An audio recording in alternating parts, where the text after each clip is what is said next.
Hey guys, and welcome to Little Black Book 91. We are giving you guys once again a weekly update on Married at First Sight. We've got the USA Border Force ready to take control. Yes, we've gone from Avengers to now Border Force, guys. We're building a great team here. So we're going to talk to you guys about episode 8. I'm sure you guys have been watching all our reviews all week round, and finally you get to hear all of our voices on a compilation for an hour or so tonight. So guys, do me a favor. First of all, make sure you like, you share, and you subscribe, and also as well leave a nice little comment in the chat and also after the live finishes. But I'm gonna let my guests introduce themselves. I know you recognize them, but still it's always good to introduce themselves, let them know where they can find us, find you as well, and we'll get the show going. So I'll go with Jack and Glenn first because you're on my right hand side.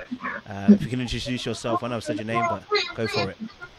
All right, so I'm Jackie. I'm her husband, Glenn. He is my husband, Glenn, as always.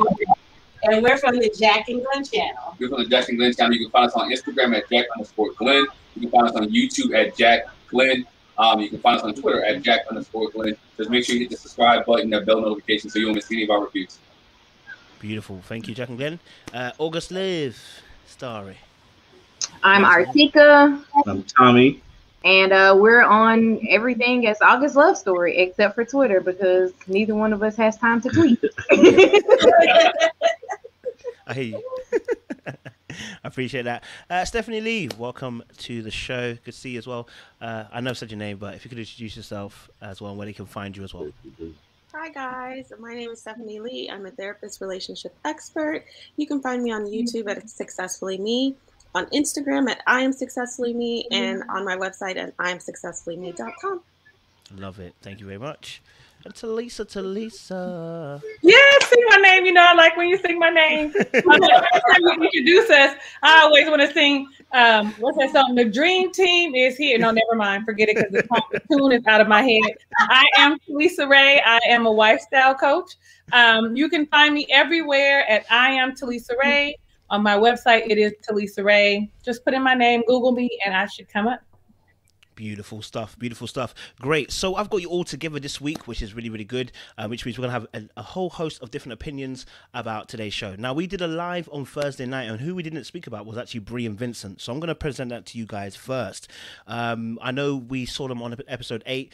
There was a conversation between Bree and Vincent that was had in the bed, and they were talking about the after events. Now, Vinny didn't actually leave the premises. He kind of went to the car lot.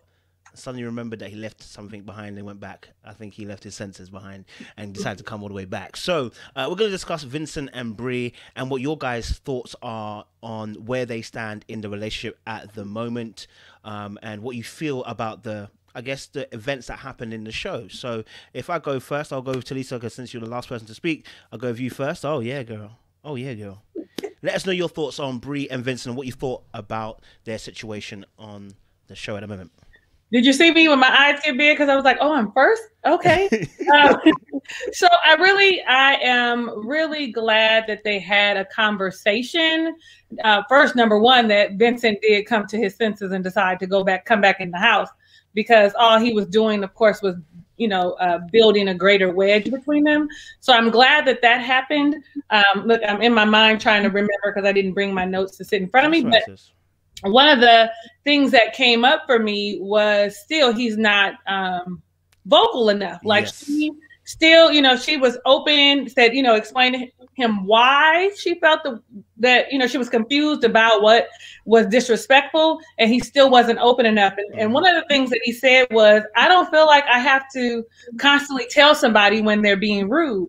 So my thing is, no, you don't, right? As you get to know one another, you don't. But while we're learning, it is important that you share what you don't like, because if I'm not sure, if I don't have clarity, I'm going to keep doing it, and it's going to be a cycle that continues and continues, and you're going to keep wanting to go to the other room now, and we're not going to get anywhere. So I feel like it's important for that, that he starts to feel comfortable enough about how he feels to speak about it. I think that's part of the issue. Like, he's not comfortable articulating himself. And somebody on my channel, it said something about said something about possibly the cultural difference, not being able to articulate himself in the English language may be part of the problem. So that's my little small, and I kind of agree, like, oh, maybe that it could be a thing, but not necessarily is. I hear that. Okay, I appreciate it, Talisa.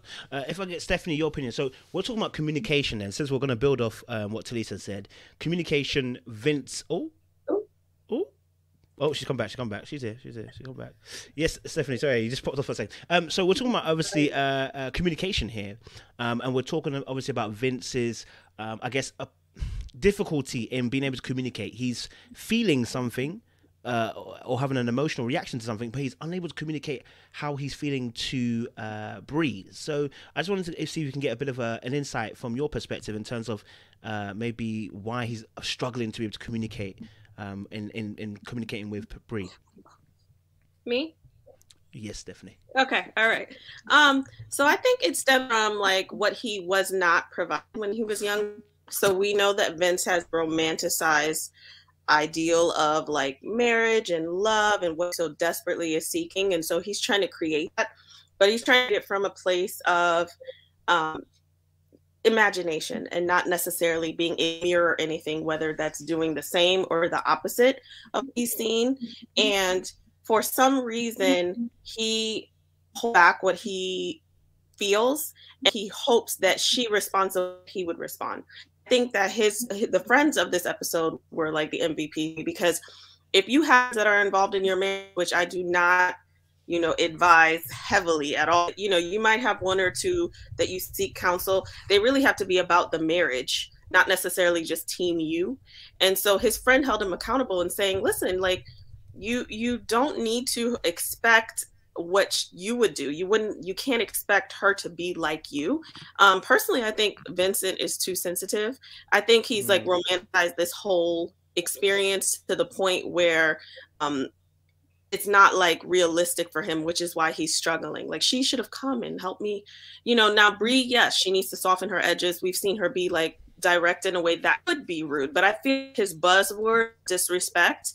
And like, I feel everything is falling under disrespect for him, where the main issue is that he doesn't communicate effectively. He doesn't communicate at all, but he doesn't communicate effectively enough for her to know. So he's holding her accountable to something that he's not set up. There are no rules of engagement for, here are my boundaries, or here what releases me or triggers me.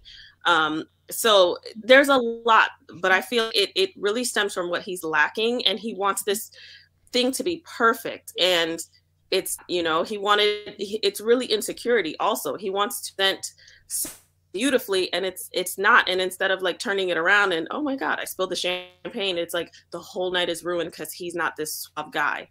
I think it's realistic. Appreciate that, Steph. Thanks. If I ask August love story, and I guess this will also go to Jack and Glenn after as well. In terms, obviously, that scene there where they are talking, and on the bed, and Vinny's struggling. I mean, he is struggling to communicate, bruv. Like, I feel like he made an excuse, like, oh, you should know, but it's like he's really struggling to communicate. So I guess obviously, in your perspective, if you were struggling to communicate to your partner, how would you handle such an occasion? Because it's tough. I'm looking at him and I'm like, brother, I want to just go upside his head and say to him, bro, just speak your mind. You know what I'm saying? Like, tell her what you're up to. But I don't know, how did you guys perceive it to be, and how would you solve such an issue if that was to come up in your relationship?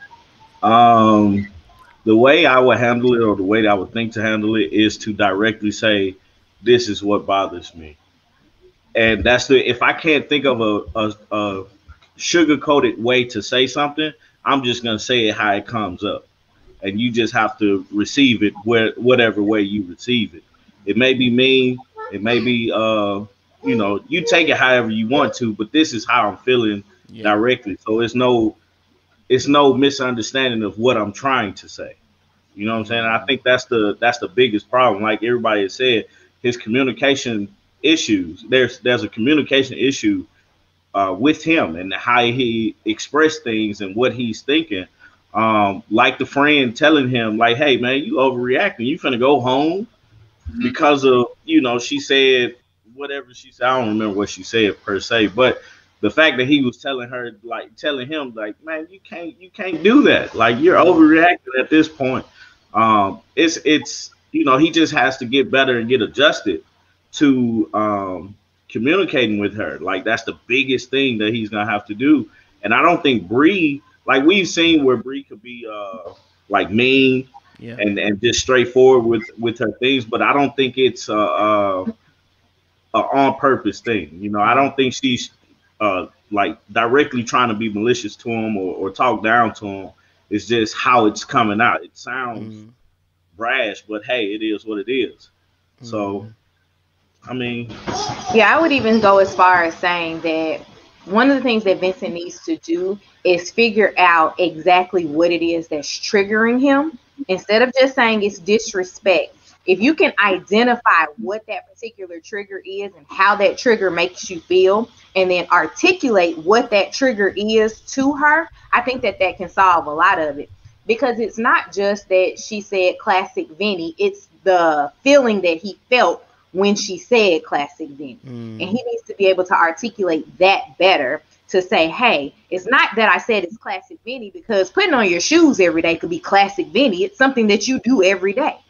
But being able to go through and say, hey, this is what you said, this is what I heard, this is how we need to move past it, instead of just saying don't say that anymore, because she's not going to say that, but she's going to say something else, and then that's going to trigger him all over again. Good points. Good Lord, Tika, yes. Yeah. Jack and Glenn, the same thing goes to you guys. I mean, like, what was your perspective on the lack of communication, I guess, from Vince's side, and how would you guys deal with such a situation as well?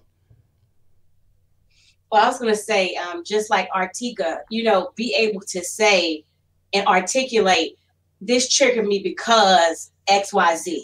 When somebody said this to me, you know, this is what that said to me.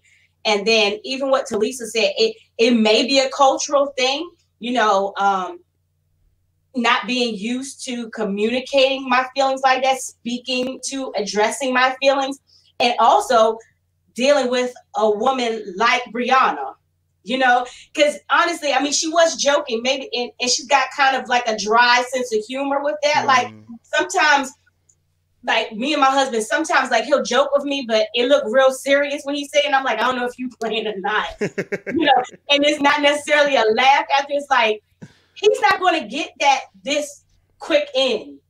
And just like she's not going to get it this early in for you to say, you should know. No, you're going to assume anybody knows anything. You're going to have to tell them, especially 10, 11 days in, you're going to have to tell them they don't know you, you know? And so, you know, Vinny has to be able to say, you know, I know you don't know me. This is my background. This is what, it's just like I'll take like the chubby kid growing up. You know, as you get grown, you know, those chubby kid jokes and stuff, you take that with you. And it's like somebody say something, you like, it takes you back to 10-year-old you. They don't know that.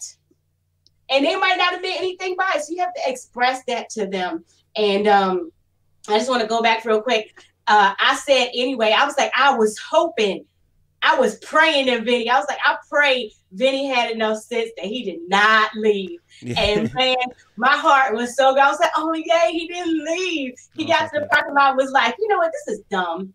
I got a responsibility. Let me turn around. And then, like Stephanie said, and his friend Jalen was like, bruh, I mean, the laugh, I was thinking the same thing. He was like, really? Really? You got over that? Man, stop. Be for real. So, yeah, his friend encouraged him, don't be so quick to make assumptions. Don't be so quick to give up, you know? And so in communication, it's going to take some time for them to find a good, that sweet spot for communication. Shoot. And that's not necessarily going to be before the experiment is over. You're going to have to work on that. You know, one thing I want to say too, I think Stephanie said it when she was talking, they got to understand, they got to have rules to engagement. They got to understand what the rules are in our communication. What's the rules in our conversation? So many times we see all these couples, they sit down and they talk about everything else. They talk about money. They talk about sex. They talk about, you know, dog, who's keeping whose dog. But they never talk about some of the serious things about how do we handle each other if we upset? How do we handle each other if there's a disagreement? How do we handle each other if there is a problem? This, to me, is where the experts should be coming in at. this to me is something when Brianna and Vincent, next time they meet the experts, he needs to bring this up. And when whichever expert, Dr. Pepper, or, you know, whether it's Pastor Cal or Dr. Viviana, need to have this discussion and help him go through this process of being able to communicate. And I think he said something, and we found out in this episode too, what was the biggest issue. It wasn't really what she said. He was just embarrassed. And he didn't know how to handle the embarrassment. So now, think about when he went back to, you know, 15, 16, 17-year-old Vinny. I embarrassed myself in front of my girl. You know, I embarrassed myself on that. Again, cameras around. I embarrassed myself in front of production. I embarrassed myself in front of the world. The world's going to see me spilling champagne on my shirt and hearing her say, "Oh, it's so Vinny you." So he processed all that in his mind, and he felt embarrassed. And so being embarrassed by your girl and being embarrassed in front of other people, he didn't know how to communicate that and to communicate that to Brianna. And so when he didn't know how to communicate that, his friend said it, the first thing he wanted to do was run. You know, he wanted to leave. So now he realized, okay, I can't leave. One thing I do give him kudos about, he didn't go sleep in another bedroom. That means they came and slept there together. Whatever, that to me meant a lot, because that means they at least were together until this moment. And when they woke up, the first person they saw was each other. And so they could have that communication first thing in the morning. He could have even tabled the communication. You know what, right now, Brianna, I'm mad, I'm upset. Can we deal with this in the morning? But you don't do that day 10 or day 11. You do that after you've been around for a while. So your spouse say, you know what, let's table this for a minute. Let me gather my thoughts. Let me come back in the morning so I can articulate myself. And there's a lot of ways to do it. And my last point is, if you can't articulate yourself verbally, you can write it down. And write your feelings and your thoughts down, and then come back to it later. And if you can't articulate that to your partner, write it and hand it to your partner and let them read it, and you sit there and be quiet. You know what, and just to even piggyback off Talisa, what you said about the language, someone actually put a point here to extend to what you've said, which is obviously Talisa Ray bring out a great point with the language barrier. As someone whose first language isn't English, when you're in your feelings, it's hard to speak another language. I actually never took that into consideration, so maybe you have a really good point there as well, Talisa. There is a question as well that's come through. And I think this, you know, I know we're talking about at first sight, but I think this will help some people as well. Question is, should we try to work on our triggers so that people don't have to walk on eggshells around us, or should triggers remain hot and ready? If I can get like a minute from each of you, just a minute, answering the questions, and we'll go back to the show. So if I start with Jack and Glenn, because you're the last person to speak, just give us a minute, 1 minute. 1 minute. I think we should work on our triggers. I think as we grow up and as we get older and we get more mature, we recognize what our triggers are. Whether you trigger somebody lying to you, whether you trigger somebody raising their voice, whether you trigger somebody smacking you in the back of your head, whether you trigger somebody talking about your mama. So, you know, whatever case may be, you recognize what your triggers are because you've been put in that situation before. And as adults, we should recognize how to handle our triggers, and know if we can't handle our triggers, find the help to get us to handle our triggers. Because I think there's a lot of people who don't understand how to handle their triggers, or how to cope with somebody says something to them, cope with disappointment, cope with embarrassment, cope with anything. So when you recognize what your trigger is and you know that you can't handle it yourself, try to find some help so somebody can help you handle your triggers. Beautiful. Love it. August Love Story, if I can get you as well. 1 minute. Absolutely, yes. I think that you should work on your own triggers, but you have to be able to identify the triggers. And I think that is the tricky part of triggers. You don't realize that something is a trigger. You just, for lack of better words, like Vincent does, he treats it as views it as disrespect, not necessarily that it is an actual thing that he is triggered by. I know that there are still triggers that I have in my relationship, and we're 7 years into this. And so I've had to step back when he points things out to me that I do and say, you know what, maybe I was wrong in that. Let me try to figure out what it is that I was triggered by that made me act in that way. So it doesn't always work out, but it is at least when someone else can point it out to you nicely or not so nicely, that you can at least attempt to work on it. Appreciate it. That's it. Stephanie? Yeah, so I definitely think you should work on your triggers. I think there are certain things that you'll always be triggered by that people, especially spouse, just in this conversation, this dynamic, your spouse have to respect and steer away from.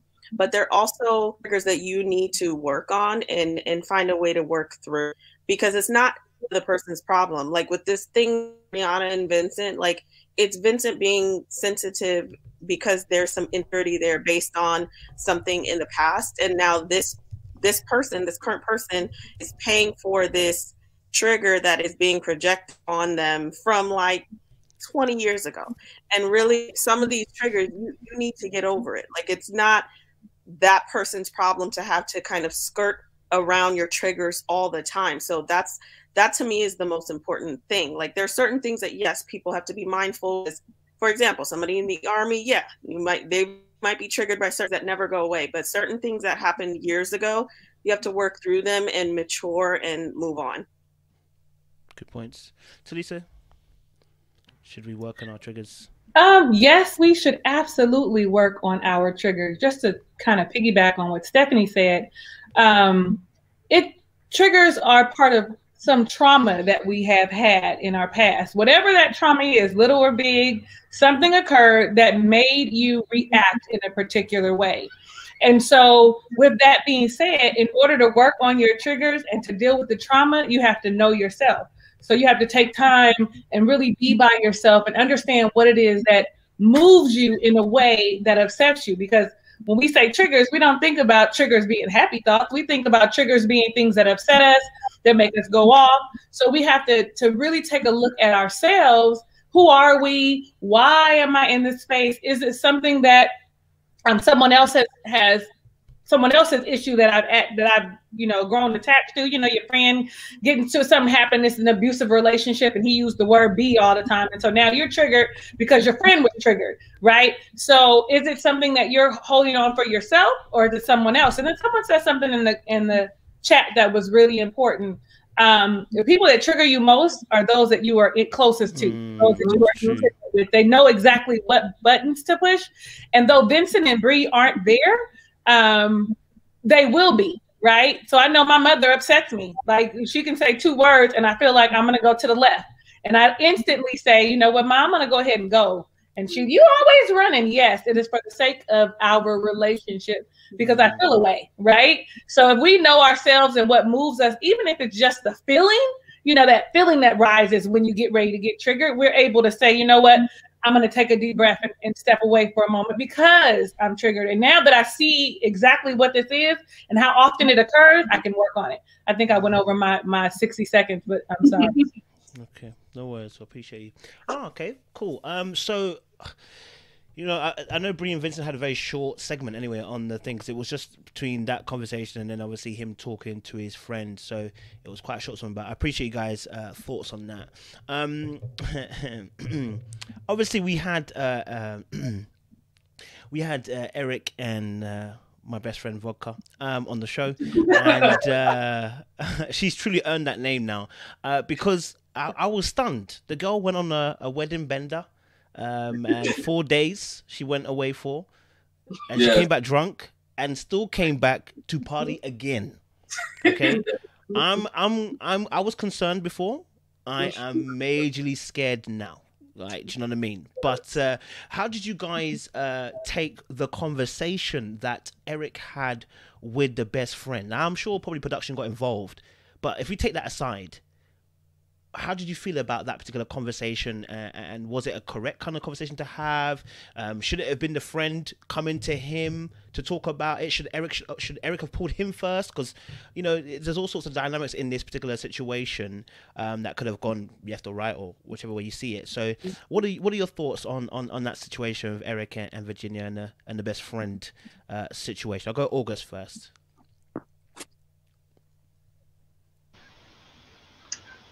I don't really know what to say about that conversation.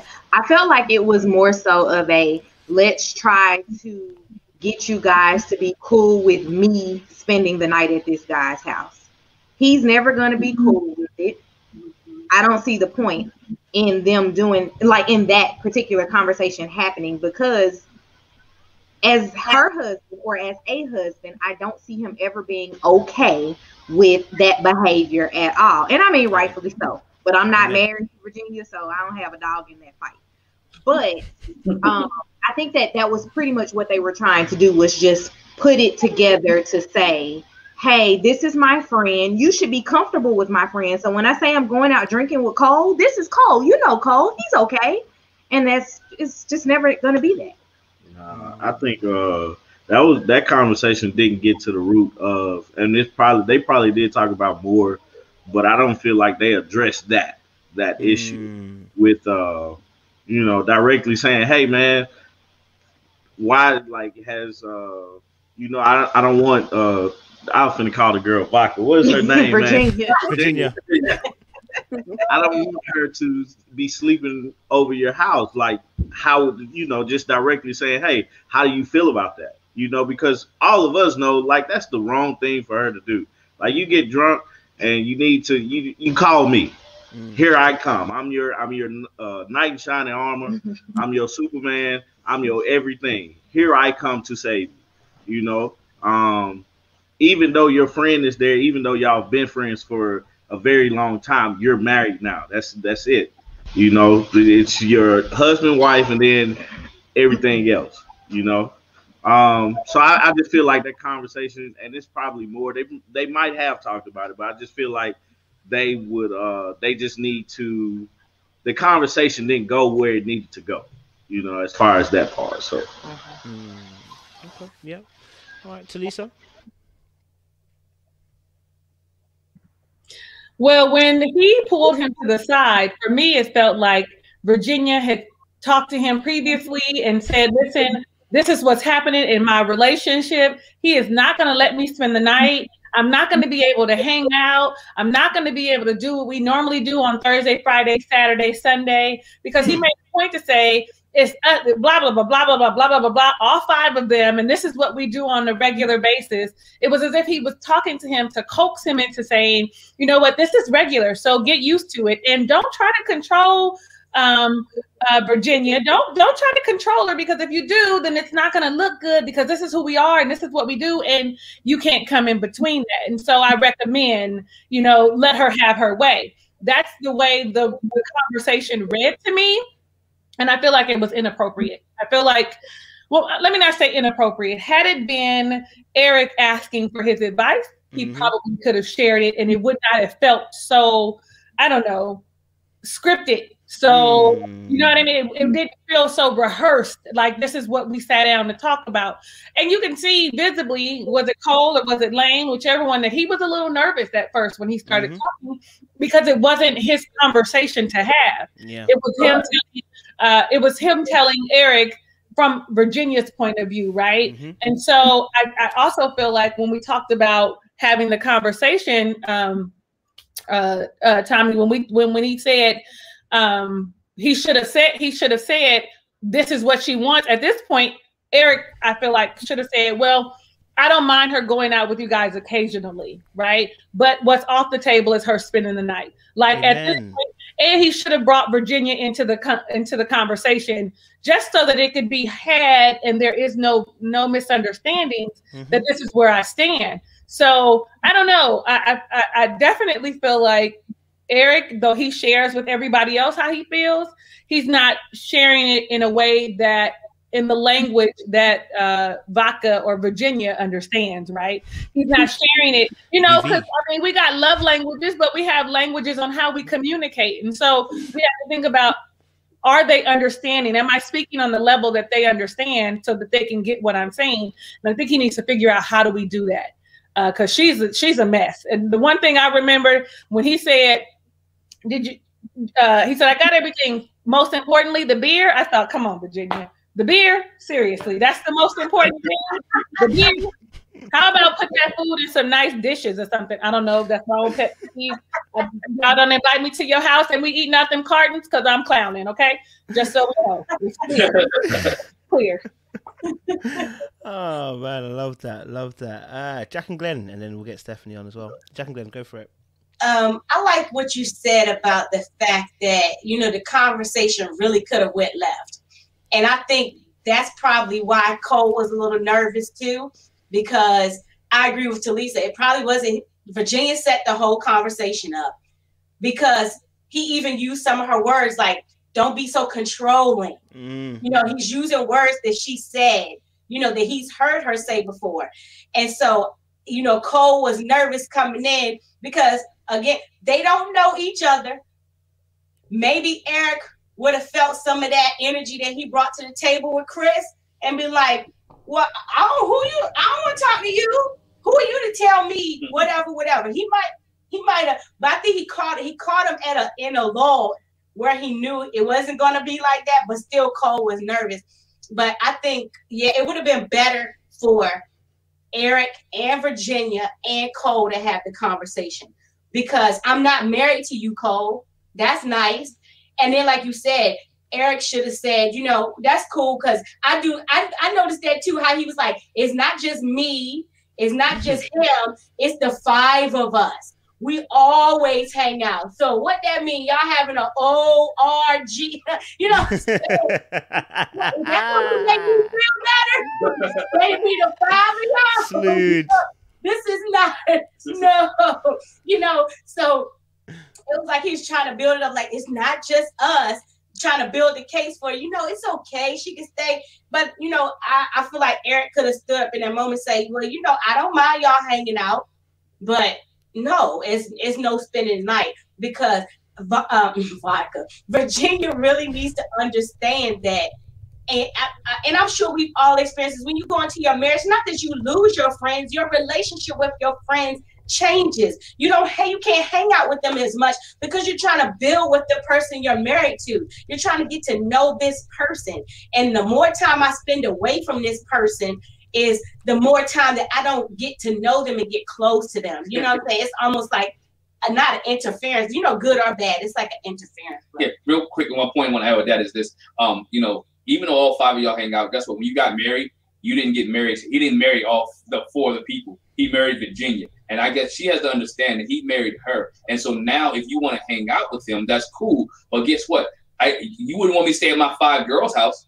You know what I'm saying? Would you have a problem if I stood at 5 girls' house? If you even look at the party, there was nobody there but dudes. Virginia was the only girl that was there, which tells you she feel comfortable just hanging out with guys. Yeah. So now you a married woman, just comfortable hanging out with guys, and you're drunk.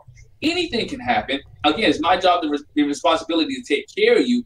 And at the same time, Cole, you're a grown dude. Don't do her dirty work. Bring her in. Again, I think one of y'all said it. Don't let there be any hearsay.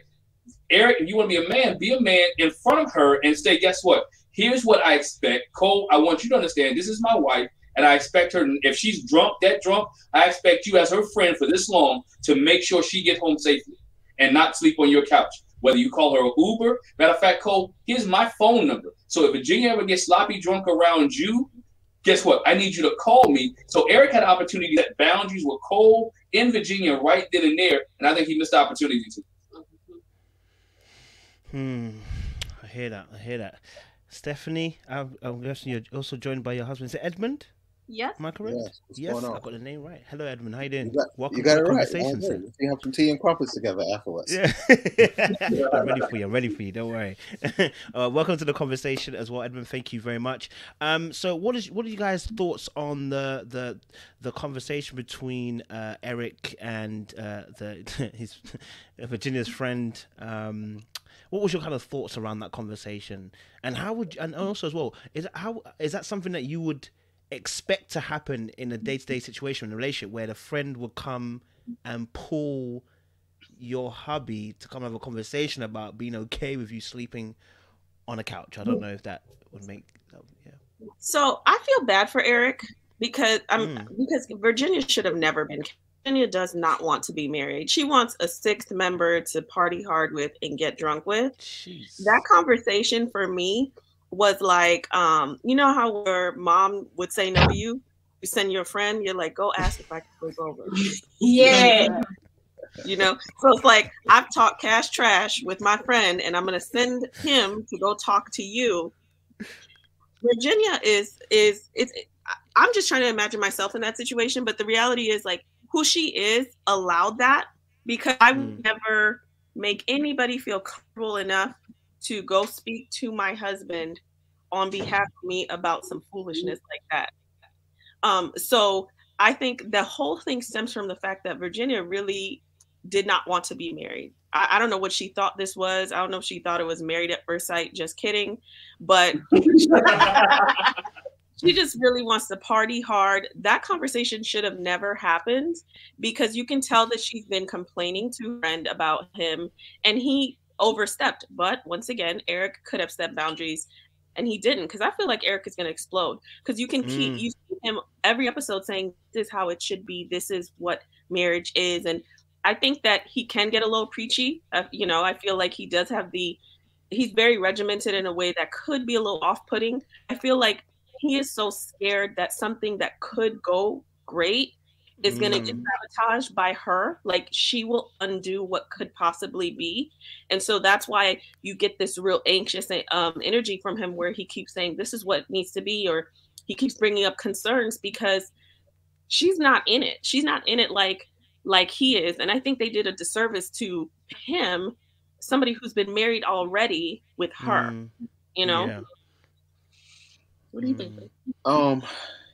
It's kind of difficult because I'm thinking about a situation. It just would never be in that situation. But I'll just say, from a premise standpoint, I just think, and this goes for not only him, but I think some of the other things that happen in the other episodes is that I think the wife should try to mitigate and set boundaries as much as possible before bringing the husband in, especially with the way Stephanie and I are made up. I got 5 sisters. I'm from Detroit. I don't talk at all. Like if I'm gonna go there, I'm gonna say one line. And I think the gentleman on this one I'm said in the last one was like, bro, I'll say something very similar to, hey, here's the boundary. You know, you're out. This is out of line. This is what I don't like. And that's the last time I'm gonna have any words. The next thing is gonna be flying fists. Like I'm just very protective. Stephanie knows that. And whether I win or lose, that's the thing. I don't care about winning or losing. I'm just here to inflict pain. Like that's what my whole goal is. Like it's we're going to both be like, man, we did that because this hurt both of us every night. So if I'm a psychologist, just like he just said, he missed an opportunity. If that was the case, we're not gonna really have a long conversation. Yeah, y'all are friends, y'all been friends, but here's the bound. Here's where I am. My wife is not sleeping over. She's not getting that drunk. I don't even want it to get to that point. And I'm gonna have a conversation with her. But I really think she should have just womaned up and said that. Like, I'm married now. Those types of things, like even me, I'm a frat. I can't be drunk at the frat house anymore and sleep at the frat. What? I can't do that.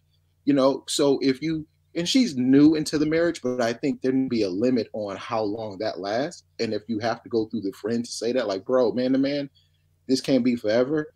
You know, here's what I expect. Call me, call an Uber or what have you, but I really wouldn't even want to be in that position at all. I'd rather her kind of, if she couldn't handle it, then that'll come my step in. Because if I show up and she at that, they already know it's going down. Like it's the conversation to be had. Unfortunately. Love that. Everyone meet my crazy husband, Edmund. I'm sorry. Nothing about it, baby. Nothing crazy about it. Leaving from jail. No, I'm just establishing the boundaries. That's real. That's real. He's keeping it 100%. You know, like the rest of the guys on here, I could respect them saying that to me as well, and I wouldn't have a problem with it. You know what I mean? So if your intentions are pure, you shouldn't have an issue with it. Right. Good points. Question. So obviously, I know I don't want to spend too much time on Eric and Virginia, but there obviously is a flip side. Is Eric also a little bit controlling, or is he just like anxious? Is he a little bit maybe too anxious with it? Because this 1 hour, 2 hour text me is problematic. I'm sorry. 1 2 hour text me, sir. Okay, we are busy. Okay, on her 4 day bender. She doesn't need 1 2 hour. Let me ask a question. Let me ask you guys a question. So is that too much? Is that just dependent on the relationship that you guys have? 1 or 2 hours expecting a text from the individual person, and he didn't make a mistake. He didn't make a mistake when he said 1 or 2 hours. He meant it. In fact, he wanted it probably every half an hour. He said he was being generous. So, what's you guys' thoughts on very very quickly? What's you guys' thoughts on that? I'll go to Lisa and then go around. I mean, you start with the woman that has no one on the side of her.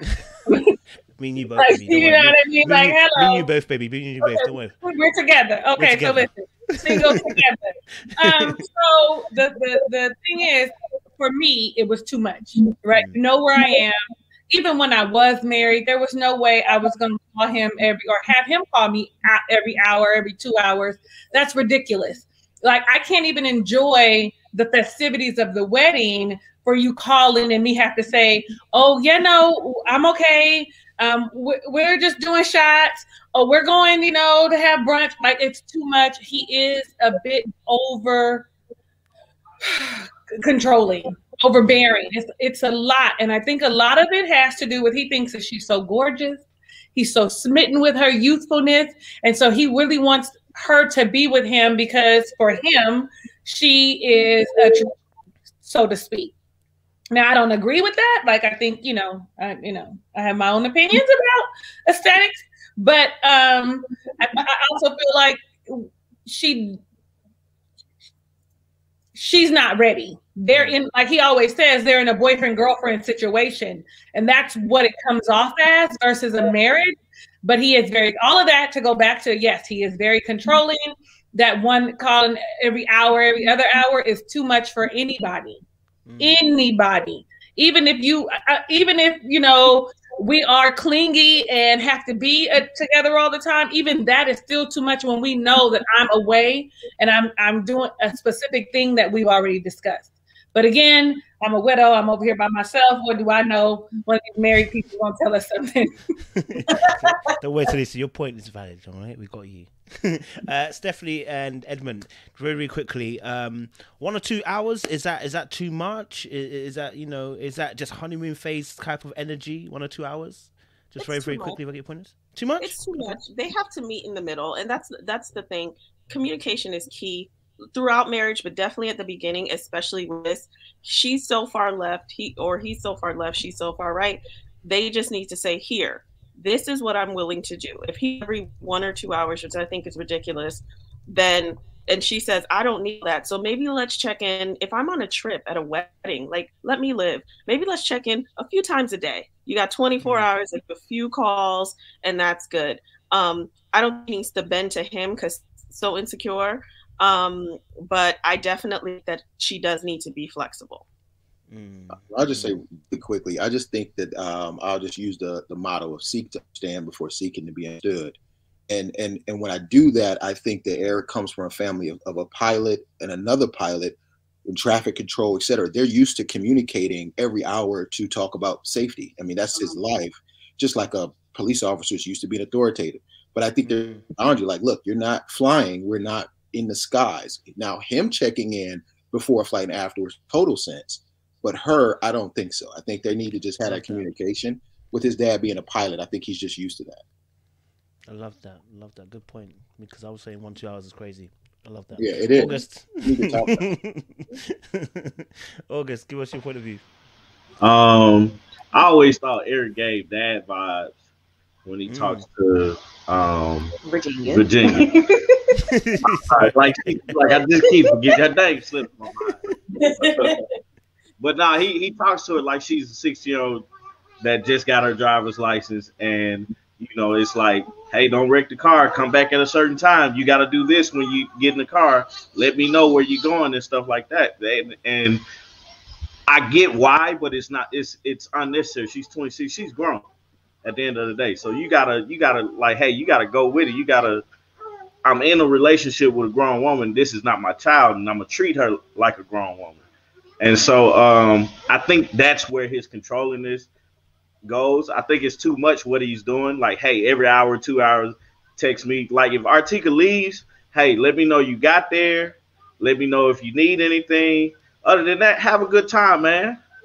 Like, call me when you're on your way back. If you need to talk to me while you're driving, call me. But other than that, man, go do your thing, because like, I'm enjoying my time by myself. Or if it's me and my daughter, like, we enjoying our time. So yeah, that's my take. So Artika had to step off for a little second. That's what I know. No worries. You need to text where she at. She'll come. Says she need to text you wherever she is right now. Right. You all right?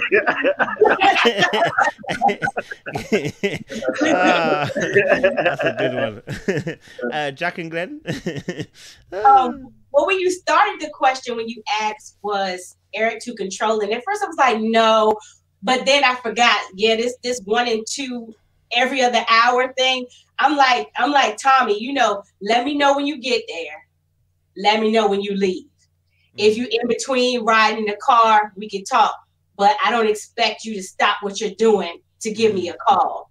You know, it's too much. I think Stephanie said, you too anxious. Too anxious is your nerves bad or something. You know, you just gotta check in. And I think it goes to he wants her to miss him. That's what he said. I don't want her to be gone this long and not miss me. So is this how I'm showing I don't miss you?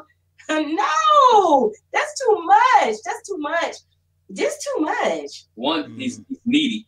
Yeah. He's too needy, and that's one of the biggest issues. He's needy. The second thing is, well, August's wife just leaving for a minute. He can trust her that she's going to take care of what she needs to take care of. He can't trust Virginia because he already knows that. So he's needy. He doesn't have any trust in her, and we got to realize he's been married before. So we don't know what happened in his first marriage that gave him all these insecurities. So he needs to check in. Remember, his first marriage was just a partnership so they can get extra military benefits. You know what I'm saying? So now he doesn't trust in this marriage here. He doesn't really trust Virginia, and he want to make sure, she's in the bender and she's sleeping on somebody's weird couch. Or again, he's too needy. He needs that communication. He needs to be loved because in the first marriage he didn't get that. So he has a mind. In his mind, he has he wants a second marriage to be like. Listen to his conversation. He says, this is what marriage, everything he says, this is what marriage should be like. This is what marriage should be like. So he's already made up in his mind what his marriage should be like. That's why he's always saying, this is what marriage should be like. Good points. I like that point about marriage should be like. Love that point. I just want to piggyback really quick on what Glenn said.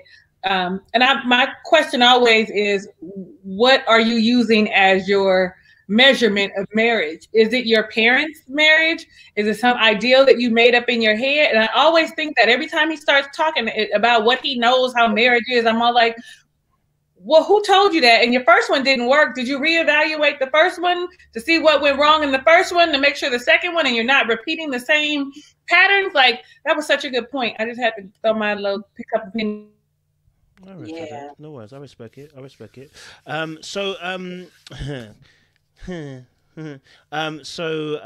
was obviously the other couple. So Haley, do you know what? I just want to briefly touch on Haley with you guys because I think it was an amazing moment with Haley and her friend. I think I called it a masterclass in how to support your friend in a moment where she felt that Haley was feeling weak and was potentially looking to duck out and leave the marriage. And so I want to just quickly go around and just see how you guys thought about that particular conversation and what you took from it between Haley and the friend at dinner. It was a lunch or whatever they were doing. So I thought it was an amazing conversation. So I'll start with Jack and Glenn because you guys were last to speak. What was your kind of thoughts really, really quickly on the Haley and her friend conversation? I don't know what her friend's name is, by the way. I tried to check it was Lauren. I think Lauren did a great job. She looks like yeah. I think Lauren did a great job because she wasn't just taking Haley's side, but she was honest and she was truthful. And she told Haley, look, give it a chance. It's much more than just the 80 stuff. It's much more than that. You're not giving it an opportunity or a chance, and he knows how you are. So you need to go ahead and let your walls down a little bit and try to be comfortable with it. If he's apologizing profusely for what he did, accept that and move on. Now, if you don't accept it, stay where you're at. But if you do accept it, move on and try to build a relationship. If you don't want the relationship, go ahead and tell him you don't want the relationship. But basically, be honest with him and let it move on and move forward. If you're going to grow with him, then grow with him. If not, hey, bounce, deuces and bounce. But I like how her friend Lauren was always honest. And you got to have a friend like that. And I like to say, you don't let everybody in your marriage, but you do have to let a friend to look from the outside. I think I used the analogy last week about what a boxer. A boxer have cornermen for a reason. Because when you're in the midst of this thing, you don't see everything. When you're in the midst of the thing, you miss something. But your cornerman, who you pay well, is there looking on to see what goes on and what can they adjust to make you do better. So you have that one friend say, you know what, that can be honest with you and be like, look, your stuff stink right now, and I need you to fix it. And so and I think that's what Lauren was to her to make her think. Now, do I think Haley was genuine after that? No, because I think she's already checked out. Yep. I was going to say the same thing. Yeah, it takes a friend to say, girl, you always XYZ. You be ready to throw the baby out with the bathwater. One little thing, you be ready to jet. Come on, stay for a minute and know that, is it really the 80s stuff?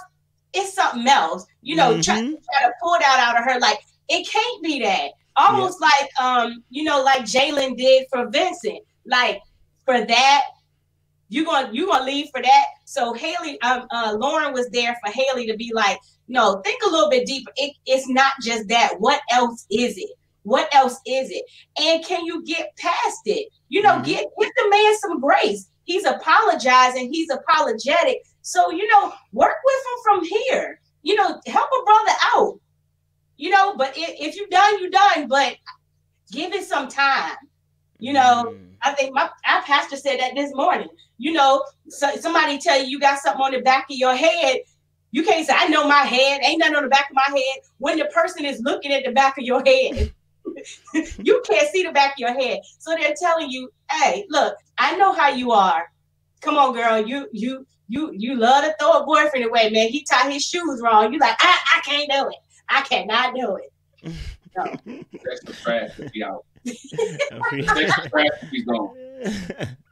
appreciate Jack and Glenn. August Love, if I get you guys' opinions as well around Haley and her friend's conversation. What was your kind of thoughts? That was Haley needed to hear that. Like she's at this point she's making up a reason to like not want to go through with this guy. And like she said, all this time like you don't like the way he dresses.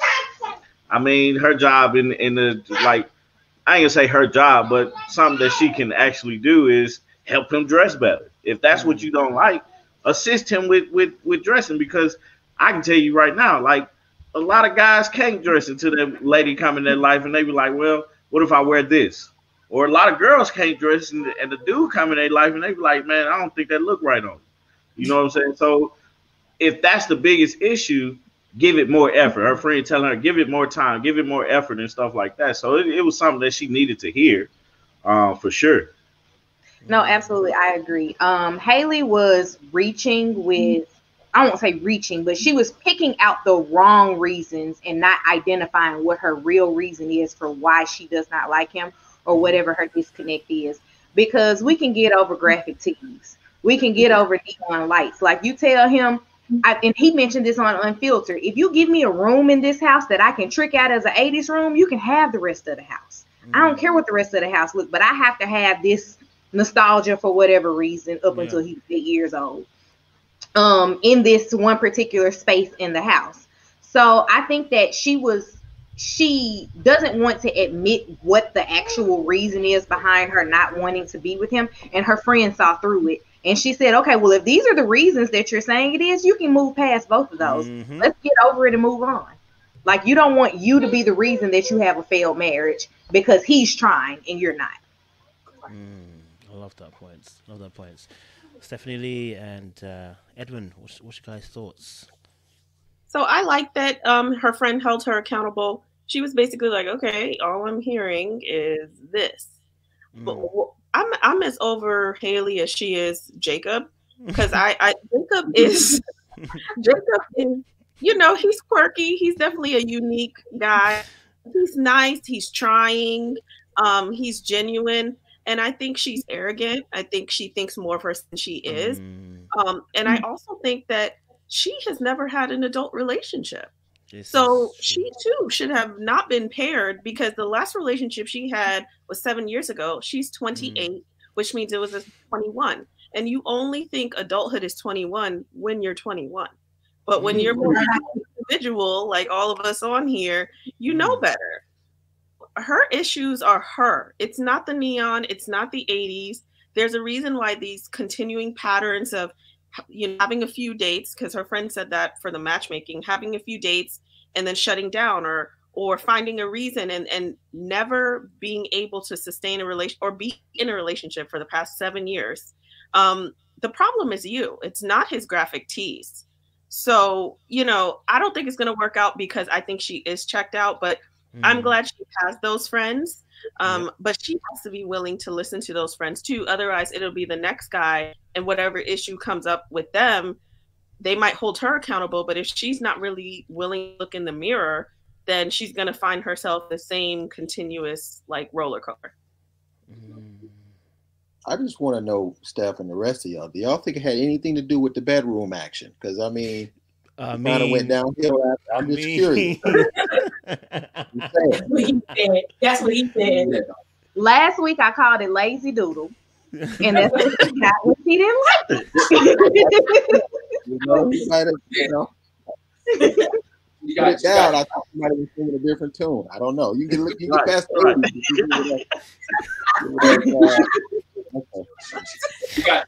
She got drunk sex and can't remember. she got drunk sex and can't remember. It's a bad combination.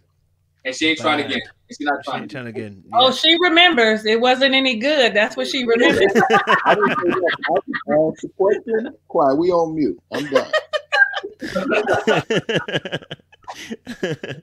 I appreciate it. Yeah. Talisa, go for it.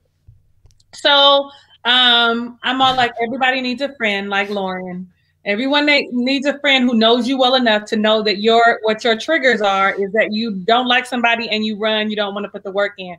But I had wanted to just tell Stephanie, like, you hit the nail on the head with she doesn't know herself well enough, and that's why she is commitment phobia-ish, as her other friend said, when it's actually she doesn't know her, doesn't really like her. And so because I don't like me, I don't like you either. And every little thing that you do, I'm going to nitpick at. I'm going to cause this is a problem. This is a problem. Because like you said, you could take one room and it could be 80s tricked out and no one ever has to see it. It could be the garage. It could be your man cave.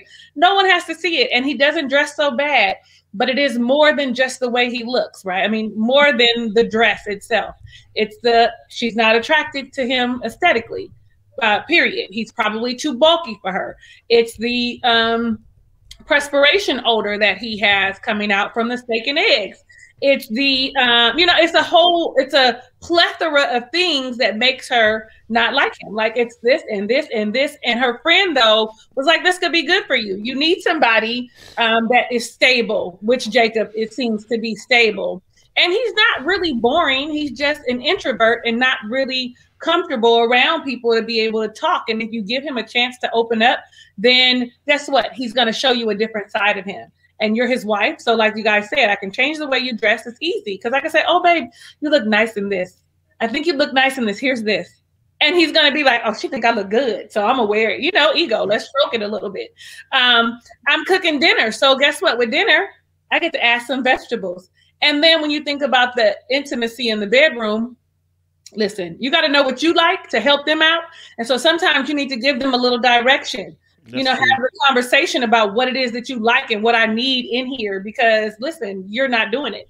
You could say everything in love and kindness. I feel like anything can be said if it's out of love and you do it with kindness. And I'm going to just go on and sit down because I got my own thoughts about a lot of stuff, y'all, like a lot, like. You can't So you think that sweaty, drunken onion sex didn't do it? It wasn't it. It was it. You guys know it's the truth. You know it's the truth when you eat. Just think about like the smells of people when you're just out and you smell people and it's like, oh no. And so is he walking around smelling like that? You know what I mean? Like smelling like steak and eggs. And I'll tell you, if on onions. Yeah, from someone who works out, I'll be honest with you, if you eat a lot of red meat, your stomach is going to be releasing a lot of bad vapor. I'll be honest with you, because the meat, as you're chewing the meat, it's been broken down, the proteins, everything like that comes out of you. You understand? Yeah. So your doo-doo and your farts are gonna be dangerous. So you know what I mean. And if you're eating that constantly every single day, that actually begins to affect what comes out your pores. So potentially this could be a very plausible reason as to why the odor may be some way. And if you think about it, also your breath, like what you eat comes up, and talking to you, and it's offensive. Like it's offensive. Like it's offensive. I can only imagine what she smells, and so I have a thing about smells. Like anybody I date will tell you that I love the way a man smells. Right? I like to sniff them, and so imagine if you're using all your senses. And this man smells funny. You're like, oh yeah, no, this is for me. This isn't it. It's valid. It's not good. It's valid.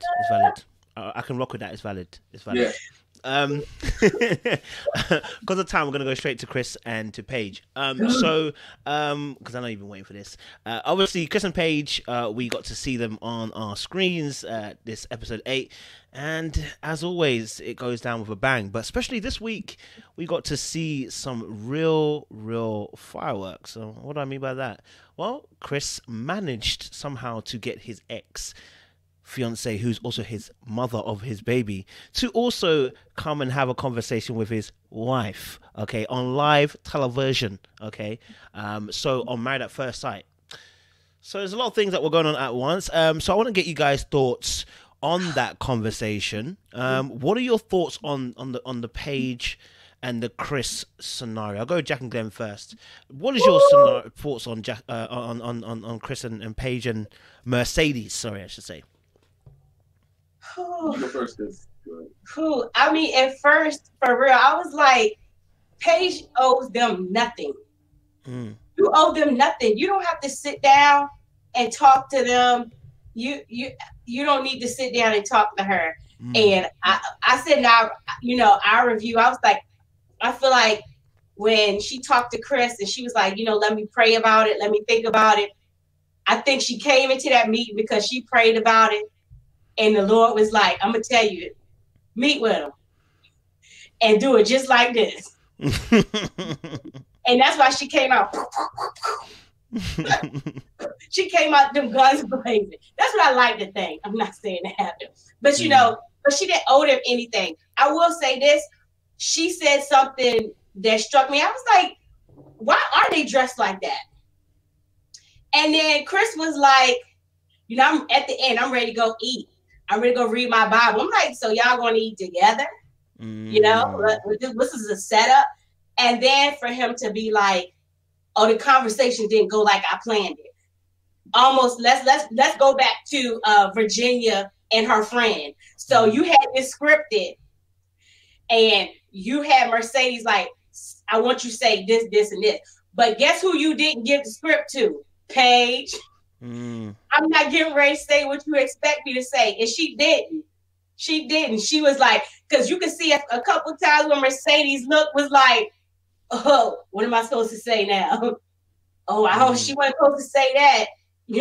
She was like, oh, I too had a pregnancy scare. Mercedes was like, what? Huh? She looked at Chris like, oh, okay. We talked about the intimacy, but yeah, you didn't tell me that. I wasn't ready for that. We didn't. We didn't. When you go into court before a witness goes into court. Yeah, she wasn't prepped for that. But I don't know. I think both of the women handled it well. They didn't go off the rails at all. That's something. It really could have went left on either side. I think they handled it well. But Chris, spoiled, rotten brat, narcissistic, manipulative, all of that. And I mean, and for him to just sit there, let's go back to the conversation we talked about Eric and Virginia, how the three of them should have been in a conversation with her friend. Chris was sitting there, he did not say a mumbling word, not a word till the end, till he was like, you know what, yeah, I'm done. Just like he did his friend that Pastor Dwight. Oh, I'm done with this conversation. Because they ganged up on him. He didn't expect it to go that too. One of the biggest issues I had with Chris with the situation was, and Paige, Mercedes has no reason to be bad at Paige. Again, she didn't even know about Paige. But Chris could have told Mercedes that I'm in this process to be married. So she acted like she didn't even know that he was in a process to be on Married at First Sight, which is one of the issues. And with talking to Mercedes, you realize she doesn't know all the details of information what's going on with Paige and Chris. All she knows that this woman is married to him, and that I'm pregnant with his baby, and he wants us to meet. Again, they rode there together. He had conversation with her in the car, like, this is what, I want you to sit down, you meet with Paige, blah, blah, blah, blah, blah. And Paige was like, yo, I'm glad they didn't turn it into no Love and Hip Hop. You can't be on TV beating up a pregnant woman, right? Or putting hands on a pregnant woman. That's not a good look. I know many people wanted Paige to, serve her up a little bit. My 17-year-old daughter, like, yo, I'd have smacked her. So now you can't do that. That's a pregnant. Smacked him. Like, you can't do that. But again, he set them up so they can go at it, and the script got flipped because they didn't do that. They were more ladylike. And again, when things didn't go his way, we saw a grown man pouting and not being able to handle his feelings and emotion or articulate what's going on. I mean, he turned into like, I don't say that. He turned soft, right? And it got there and like, you know what, I'm not even gonna deal with this, and just started pouting, looking at his phone. Same thing what he did with his boys when they approached him. Again, he reverted back to, you know what, if I can't have my way, I'd rather not say anything. You know, he talked about the game and he talked about it. You know, you ain't going home to read your Bible, because if you would have read your Bible, you would never got your ex-girlfriend, ex-fiance pregnant anyway. You would have waited till you got married. Let's be honest. Let's be honest. When you talk, I mean, if we real, he's talking all this God stuff, but you ain't abstaining from having sex with your ex-fiance. So you look, as a Christian, you're looking both ways. Like, double-minded. Again, and I said, I review, he's double-minded. When you double-minded, you want to stay with all your ways. So again, it's good for me to have sex. Again, unprotected sex, because you didn't have enough sense to wrap up. That's why she's pregnant. You didn't have enough sense to wrap up with your wife, and that's why she thought she was pregnant. Could you imagine if both of them was pregnant at the same time? Oh. Could you imagine what would have went down when he went back to Paige? And what we found out today, that would have complicated so much situation if one would have lost it and one would have had it. I'm just done. I'm done. Man. That's a whole different review conversation. Real spit though. August. Real spit. First thing I'm gonna say is Tamala Man line. Truth is, I'm tired. I am tired of Chris. I am tired of Paige. I am tired of Chris and Paige. Now, Paige did redeem herself on this episode with her coming directly with the facts. I had pure intentions coming into this, and we have to look at it from Paige's standpoint as well. Chris did not cheat on Paige. Paige was willing to accept a child that was on the way, which is a lot more than most women in her position would have done. It would have been a quick, you know, I'm done with this, I'm done with you, I'm not trying to be a stepmom, because I didn't come into this expecting to be a stepmom. I don't really know what Chris's intentions were. My guess by his body language was he wanted them to fight or have some type of altercation, argument, something. Like Paige wasn't giving that, Mercedes wasn't giving that, and they were both kind of like, you know what, we've both been duped by the same guy. Yep. And Mercedes was in that situation a little bit deeper than Paige, because Paige can genuinely just say, I'm getting a divorce and I am completely done with this man. Mercedes at that time, being pregnant, you got an 18-year stint with this man and everything that comes along with him. So I don't really know what the point was, like why they decided to agree to sit down. I don't know what he felt he was going to accomplish or what type of TV he thought he was going to make, but it didn't happen and it didn't go his way. Do you have something you want to say? Sorry, Tommy and I are trading. That's all right. Never a problem. What I was gonna say, well, I don't get the point of the conversation. What Chris was trying to have with her, with them meeting up, I think that was dumb and a waste of time. But I do get that this episode was the Friends episode, so it's kind of like, okay, well, I'm gonna just bring her in, you know, so they can talk. Chris was very disrespectful to the pastor, wife, and I don't know the other guy, Michael or Michael. Like for him to just check out of the conversation while they're telling him, hey man, you need to commit. You need to do this X, Y, and Z, and he just checks out of the conversation. I would never have another conversation with him. You can't respect talking to me man to man right here and there. Like I don't have no reason to talk to you no more. So but yeah, like that whole conversation was silly. I appreciate Paige stepping up and saying, hey, I came in this thing to be pure, be married and have all that, the good stuff, and learn and everything like that. But I mean, at this point, it's like nothing for them to talk about, nothing for them to say to each other or anything like that. It's like, it's a done deal at this point. So I had something else. I can't remember what it was, but yeah, that's it. I like that. Yes, Stephanie and Edmund, go for it. Chris is a clown. Clown. Okay. And Chris brought an additional member to the circus thinking it would pop off and there's going to be a different show. And the spotlight never came on. Paige I really applaud her for holding it down. and being so, I mean, they both did really well, but Paige really, she did really, even when, which I thought was a little shady when he was like, that she could have been pregnant, and Mercedes was like, by who? I would have said, by my husband. Okay, even as he is my husband today, and you are pregnant from some shenanigans that occurred during this process, but he is committed in front of everyone to me. So I didn't like when she did that, but that just shows you how much has been just telling stories and telling stories. And he is so deeply insecure. It's why he leads with money. He talks about money all the. It's why he attracts, you know, women up until this point who wanted him for his things, because he can control that. And if a woman is only interested in what you can do for her, then she can take or leave all the other stuff. Yeah. And he can take it as, oh, she's into.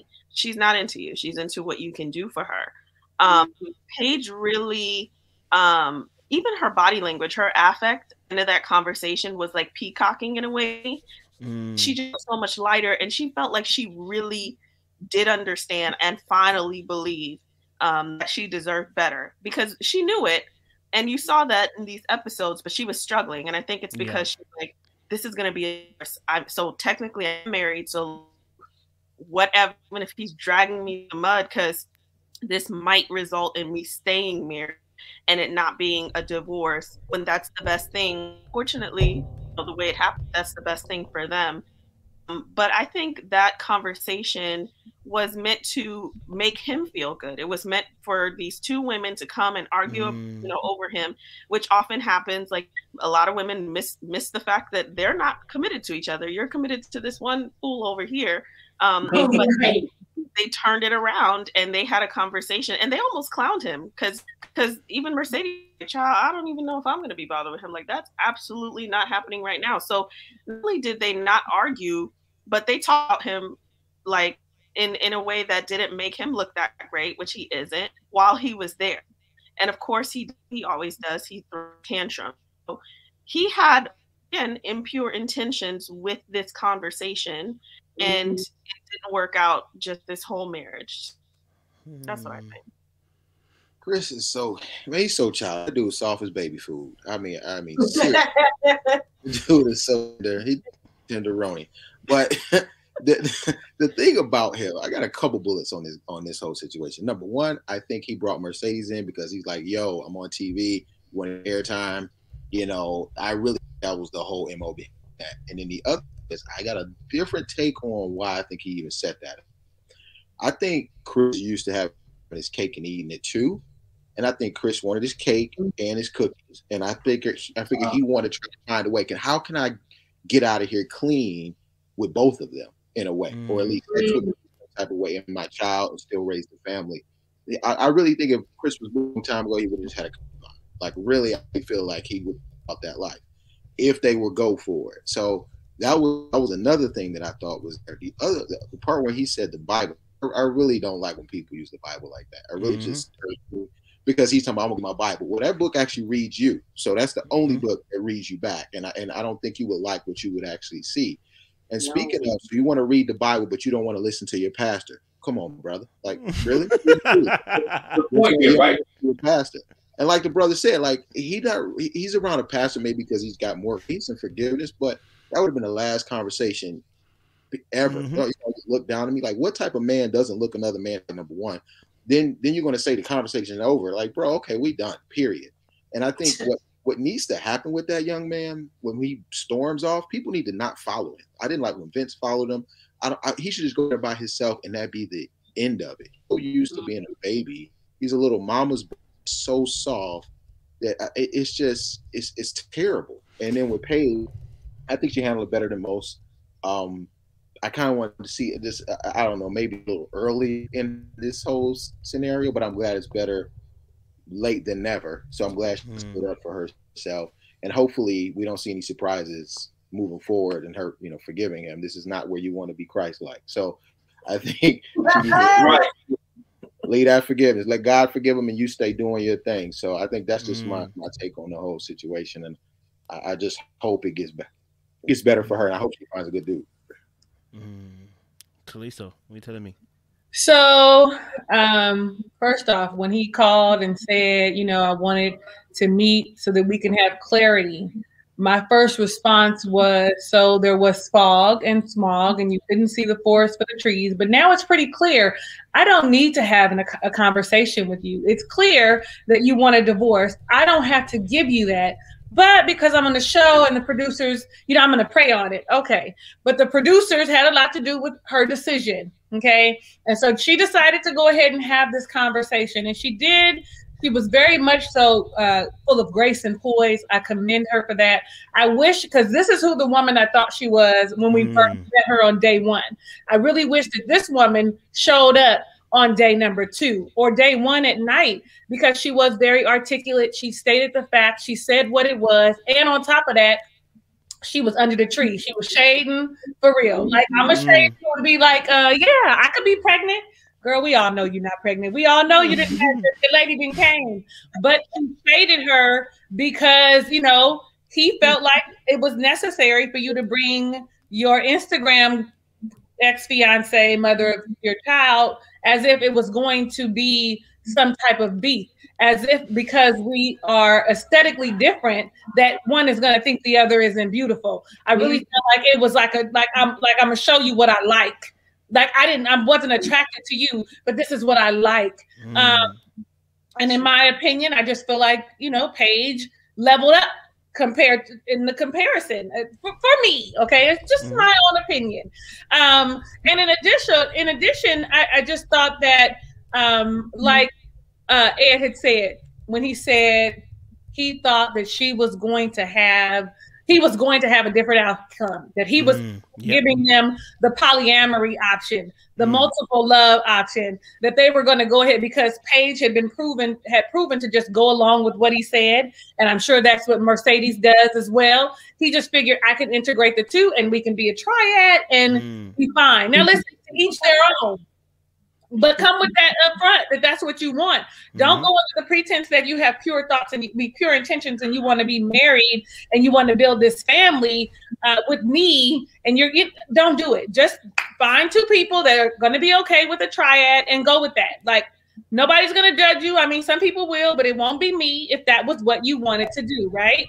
In addition, I was just really, I felt warm and all fuzzy to see the women interact the way that they did, right? It just, as a Black woman, it felt like, you know, our narrative is that we're mean and we're catty and we're aggressive, and just to be able to see them sit on the couch and be amicable made my heart smile. Like, come on and show people what Black women really do. Like, we aren't always, we are actually very clear-headed. You know, we know how to have a conversation, to disagree in a way that is healthy. And so I know that there's something else that I was thinking of.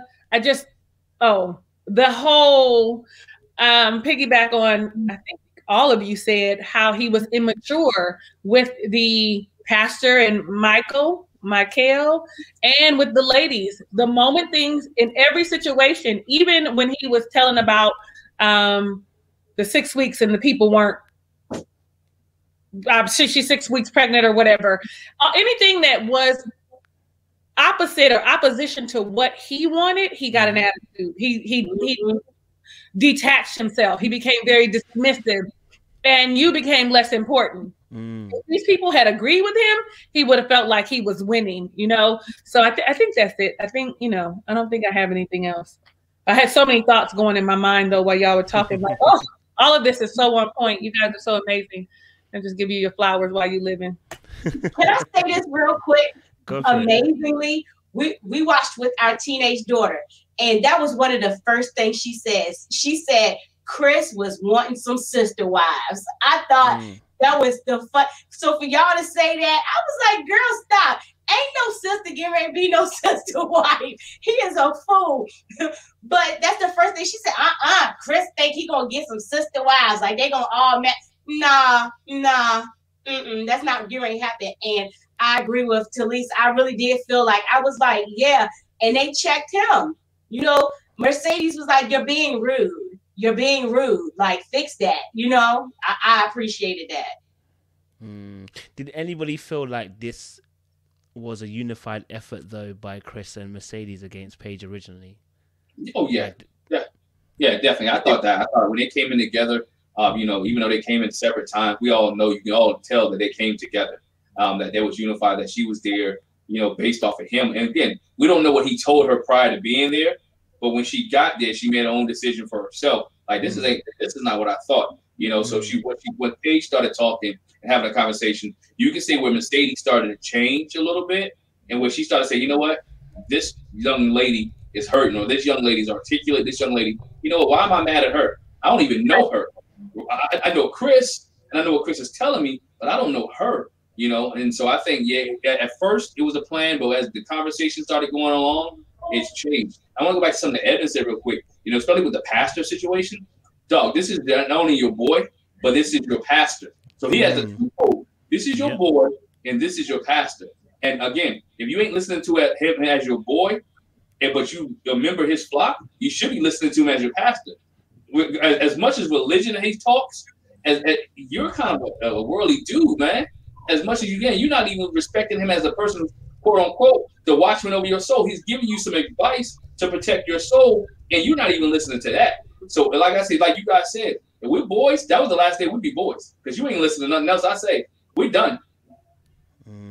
Yeah. You know, I'm gonna say that, one, I'm glad Paige stepped up too, because Paige is, I don't like the whole comparison thing that they try to put, because talking to Steph, I was like, they're both beautiful. Like, I don't see any downgrade in Paige at all. So I hope she sees this as something, because there's no fallout in any opinion. I believe she's a beautiful woman, and this is going to make her stronger, hopefully. And, you know, and I think that Chris, the reason why they came as a united front, this is my humble opinion, is that he gamed her with some baby. I just did this to get on TV. Matter of fact, you can get on the show. I ain't even have sex with her. We kissed, okay, because I had to do it for TV. But this is come here and see what's good. That's why she flipping. Why would you flip if this is your wife? If you really the program, just doing it to get money or to get us TV. I mean, I did this for us. I can see him having the whole Ike conversation in the limo on the way to the whole Ike conversation.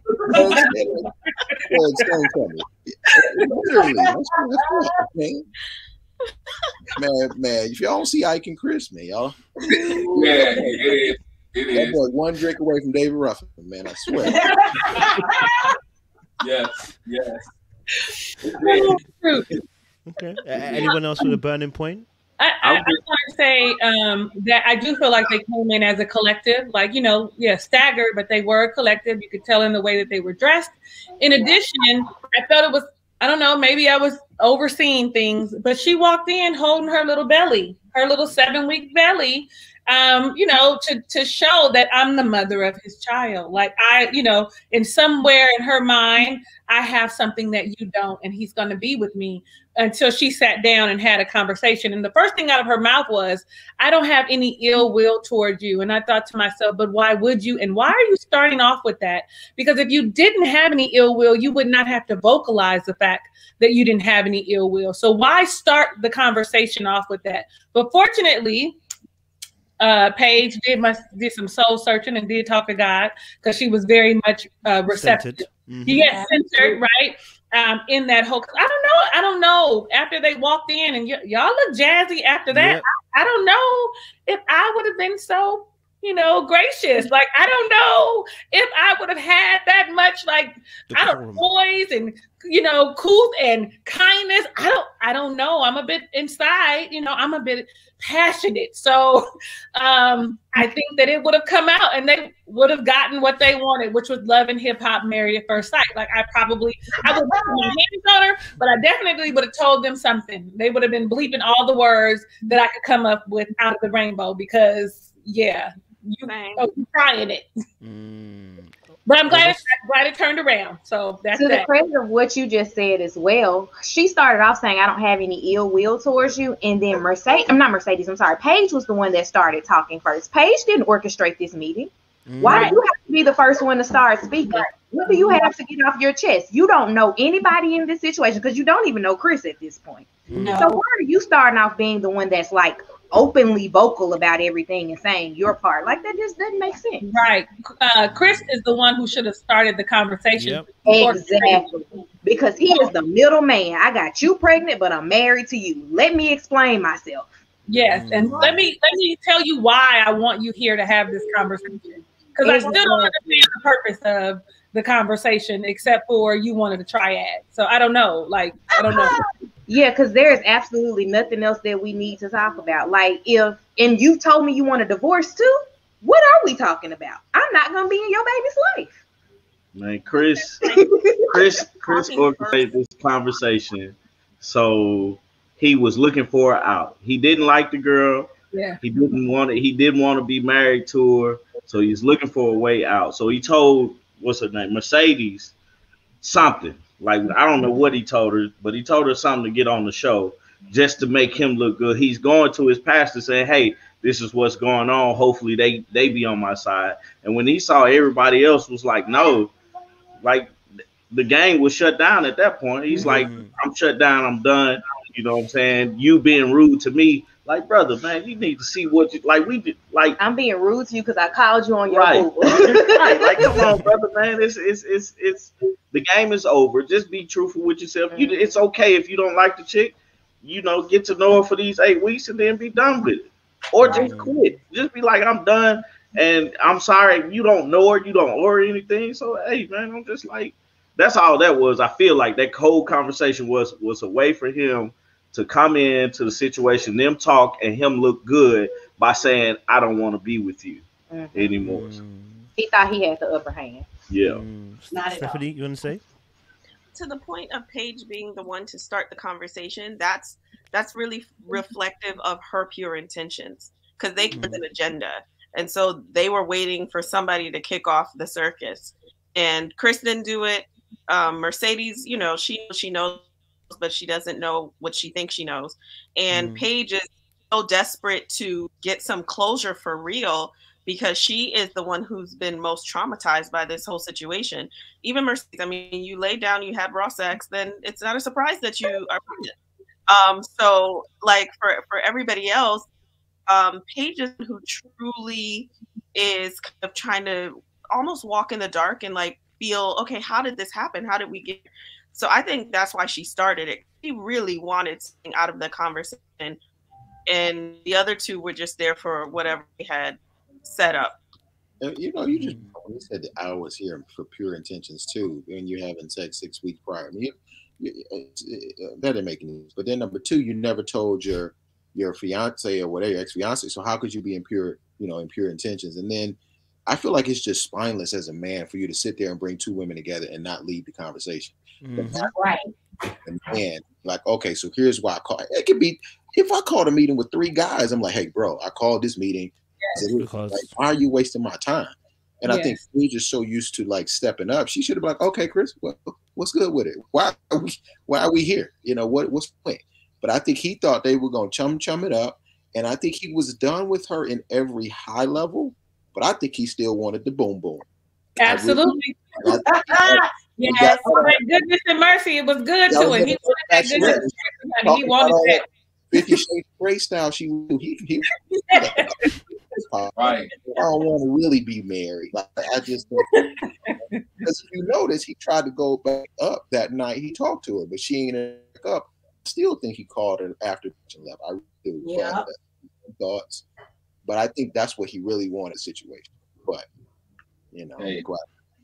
I know I agree with you on that, because if you ain't attracted to her, he kept having to have sex with her in the morning. And 8 days, 11 days together, they had sex 8 days instead of 2 days. You know, and sometimes twice a day. Yeah, I agree with you. I mean, the poom poom's good. I used a great word. I love that word. I'm gonna get your final thoughts. I know we could go all night talking about Chris and Paige, like I say every week, because we really could.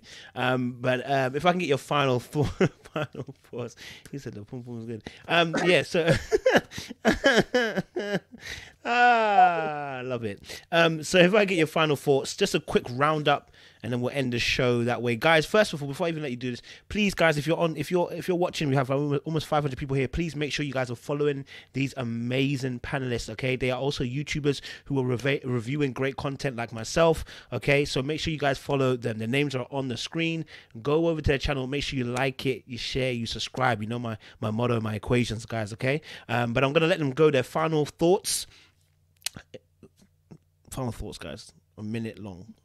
Okay, minute long, guys. Final thoughts. Okay, what you think as a conclusion. Someone go with Jack and Glenn first, and then you get 30 seconds. I get 30 seconds. Go. No, You good? You got your 30? You yeah, good? you good. You can have. I'm giving you my time. All right, good. I'm taking your time.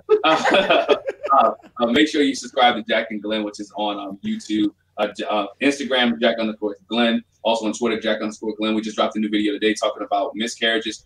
We experienced a couple miscarriages in our marriage.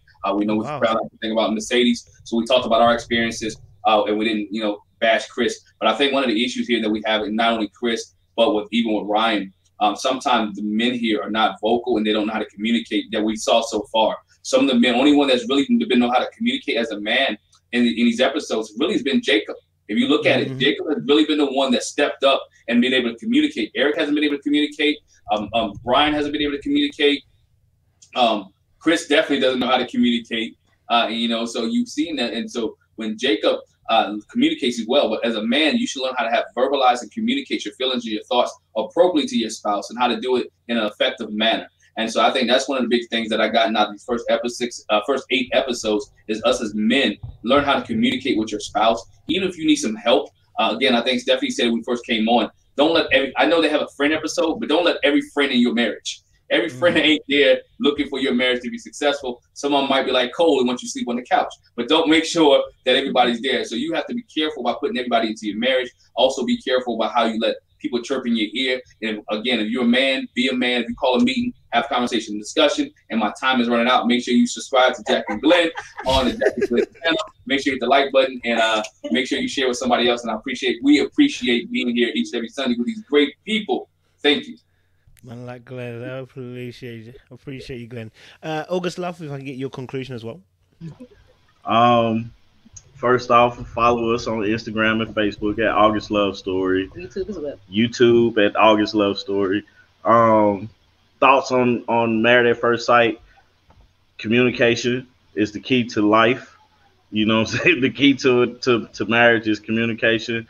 Figuring out how to communicate with your spouse. Figuring out what you need in return, and being able to vocalize that, man. All those things are important. I'm glad Chris and Paige are, we're dwindling this down. I'm glad about that. I think they're ruining the show. Like I'm constantly saying that. I think Chris and Paige, with Chris more so than Paige, is ruining the show, and the likeness of it. But I think Eric is control. He needs to calm that down a little bit. Clara needs to get some from Ryan, and he needs to fix the shelf in his house. Right, he needs to fix that shelf. Haley drinks beer, so she good with me. And I'm missing somebody. I can't. That's it. That's all it is. Okay. And man, I really appreciate you guys. I love hearing everything you guys say and your thoughts and your opinions about everything. Also, check out our podcast too. It comes out on Wednesdays, and we talk about various relationship topics and everything like that. So check that out as well. Appreciate you guys. Thank you, man. Appreciate August. Okay, Stephanie. Final conclusions. Let us know. All right. Stephanie and Edmund. Sorry, apologies. No problem. You can follow me at Successfully Me on YouTube. I am Successfully Me on Instagram, and I'm successfullyme.com, where you can see what I'm doing. I'm also cooking up something new for YouTube. Ooh. So I'm getting excited to do that. So make sure you subscribe. In terms of, and I love all you guys. Good. I've been doing every other week because most of you guys know we have an 8-year-old and he just started sleeping and all that jazz. But it's nice to meet Talisa because I have not met her yet. So hi. I would just say, and I'm looking forward to collaborating because I know we talked some stuff the last time I got on here. But I would just say that if you're finding that the show is getting hard to watch, because I get that a lot. Oh, I only watch it because of the reviews. I only watch the reviews. I don't even watch it. We'll say that, yeah. I always say that that can go with a lot of things that we watch. And so what I love to do is find some commonalities life we're showing up the same way, because it's always easy to point the finger and say, oh, I would never do that, or I can't believe they did that, and you're actually doing the same thing. And sometimes you get to see it, and that's when you're able to say, oh God, like I'm embarrassed because I'm actually doing that. So I always find that even watching the shows, it might be difficult to watch. I agree with you that, you know, Chris and Paige, that whole thing has made it very difficult to watch. I always like to do some sort of edutainment where, what can I learn from this? And that's just the way my brain works. What am I seeing? How can I utilize this in my life? How can I utilize this in work? How can I help other people? How can I help myself, my family? So at the end of the day, not just lost time, because even though we're like struggling sometimes to watch this, we're still all committed. And it's like this beautiful community where sharing their personal stories. And I know that reading some of the comments, people help each other by saying, listen, like I had a man say, I'm a man and I was Paige. And he had this long story about his history. And it was just really beautiful for him to share. I know so many people were moved and helped by that. So that's just my 2 cents. There is a reason, even if it's bringing community together. Well, I just want to say thank you all for having me, brother. I think you're doing a great thing, you know, with what you're putting in this collaboration. That was a genius move. And I love learning from you, meeting everybody. So thanks for allowing me on. And like you said, I'm just going to say a couple quick things that I would just say for people that are listening. Like, what can we learn from this? Because you got to kind of take something. Number one, if you're going to man up and apologize, don't do it in a group. Pull a person to the side, man or woman. Do it one-on-one. Because how can you apologize when the person you offended wasn't even in the room? That's so fugazi, right? So that's number one.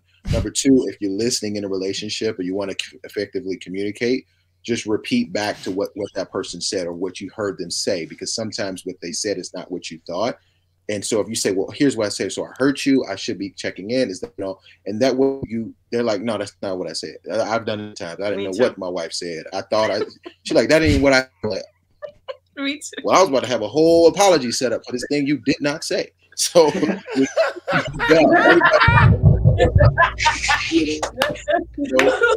I got struck a nerve. Like, everybody triggered you all. Yeah.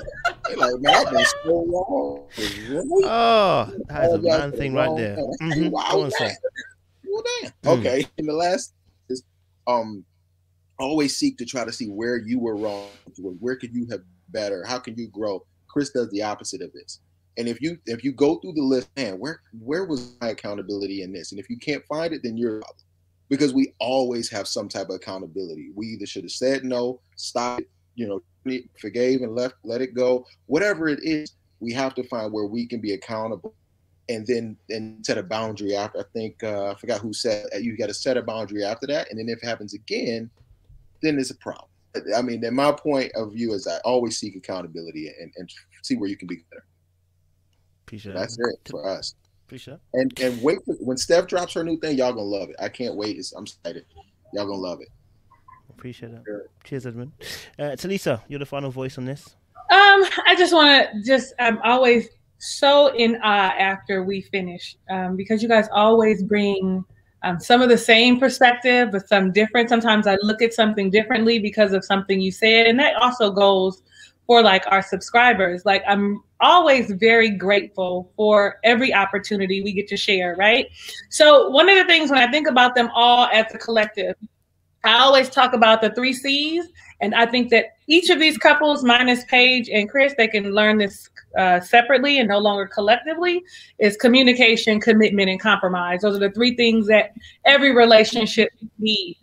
Communication, commitment, compromise, and we can add a whole other C. Like, I got a whole bunch of C's, but them are my favorite 3. And I think that if they all start with communicating with one another, they will be better off knowing that we aren't meant to be together, or we can work through this, right?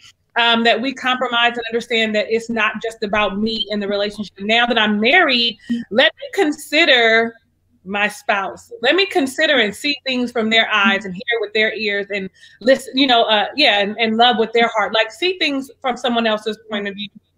And then that whole commitment, like, is this something I really want to be in? I get to choose. That's another C. If this is the relationship I want to be in, and if I'm going to be in it, then I'm committed to it. And in that commitment, I need to consider my spouse. That's all for me. How do you find me? Everywhere at I am Talisa Ray.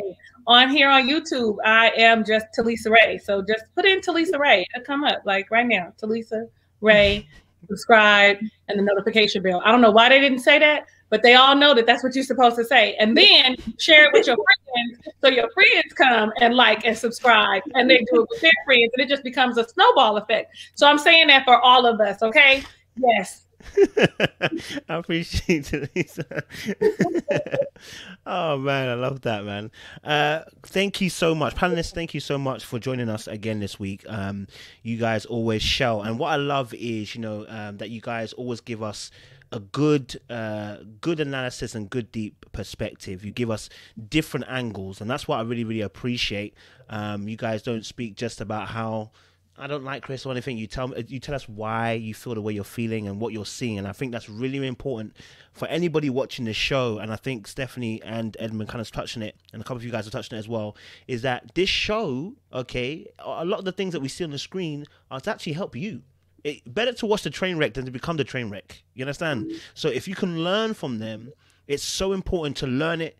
And we say the greatest wisdom is being able to learn from someone else's experience. So watch the show, and sometimes it's painful. Watch it, learn from it, and make sure you can also pass that information on to someone else as well. So honestly, panelists, thank you so much. Audience members, thank you so much. Do us a favor though, make sure you are subscribed to everybody's channel. All right, make sure you're subscribed to everybody's channel. They all speak with wisdom, and that's why they're all together here today, and I'm with them as well. Okay, all right, so I appreciate you guys so much. I know we went a little bit over time today, so thank you so much for your time. I appreciate you, honestly, and we will see you next week. Hopefully episode 9 will be a little bit better.